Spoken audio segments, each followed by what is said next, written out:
राहुल अपनी पत्नी सीमा और अपनी माँ के साथ रहता था।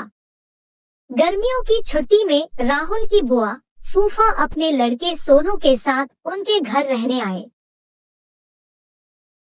घर आते ही फूफा जी राहुल से बोले कि यहाँ तो बहुत गर्मी है, घर में कोई एसी नहीं है क्या? राहुल की माँ ने बोला, भाई साहब अभी कुछ दिन पहले ही राहुल ने अपने कमरे में एसी लगवाया है। यह सुनते ही फूफा जी अपने बेटे से बोले कि सारा सामान राहुल के कमरे में ले जाओ। राहुल और उसकी पत्नी सीमा चुप रहे क्योंकि उनने सोचा कि कुछ दिनों की तो बात है। इस तरह बुआ फूफा जी को राहुल के घर रहते 1 महीना हो गया। राहुल ने अपनी माँ से पूछा कि बुआ जी कब जाने वाली है? हम कब तक ऐसे ही हॉल में सोकर अपना गुजारा करेंगे?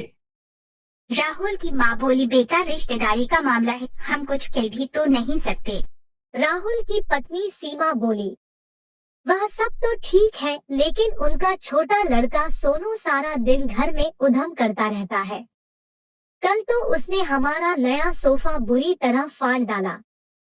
राहुल इस बात पर बहुत गुस्सा हुआ कि नया सोफा फाड़ दिया। वह अपनी पत्नी से बोला, तुम सोनू को ऐसा करने से रोकती क्यों नहीं?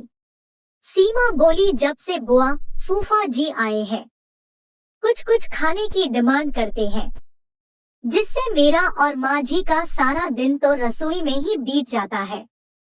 राहुल ने कहा कि मैं अभी जाकर फूफा जी से पूछता हूँ कि वह आखिर कब जाएंगे। राहुल ने बातों बातों में फूफा जी से कहा कि 1 महीना हो गया है, आपके जॉब की छुट्टियां तो खत्म हो गई होंगी ना? फूफा जी बोले, राहुल मैंने जॉब तो कब की छोड़ दी।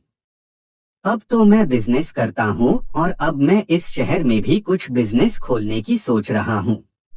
पहले इस शहर को अच्छे से समझ लूँ, जिसमें 2 से 3 महीने तो लग ही जाएंगे। यह सुनकर राहुल समझ गया कि फूफा जी अभी जाने वाले नहीं हैं। उसने यह बात अपनी पत्नी और माँ को बताई।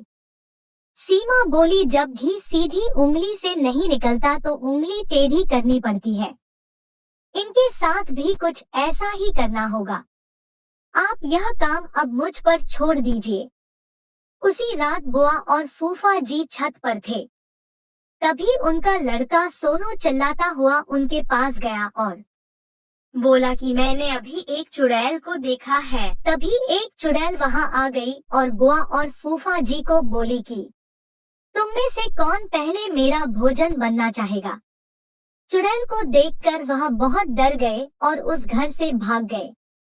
उनके जाने के बाद सीमा ने अपना चुड़ैल का मुखौटा उतारा। बुआ के परिवार के जाने के बाद सबने चैन की सांस ली।